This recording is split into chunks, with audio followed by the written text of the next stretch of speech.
Welcome to the Warrior Wood Shop. We have a little bit of a different boat series coming to you.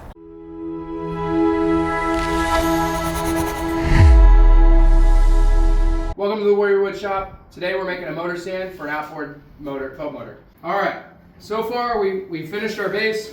We found our 2x8 we're going to use for our motor support. This is where it's actually going to sit on. We held that up at whatever height we wanted. This is going to vary different motors to different motors. We put it about 42 inches high. Give us plenty of room for multiple different engines. Then what we did is we measured our piece here, figured out how long it needed to do, cornered it in the corner there so it has 2 points of contact on the board, and just trimmed our edges here so everything's nice, clean, and smooth. And then obviously this is not sturdy enough for our motor, so we came in and we penciled in an angle here so our straight up and down support will fit nicely right in there and make sure this is all strong. All right, here it is complete. We added 2 support beams, one down here at the bottom. We put that pretty low to make access to getting into the motor in the lower unit pretty simple, but we wanted some support there. We put this one pretty much right here in the middle.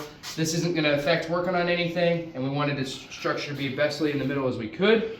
That way, nothing will sway left or right.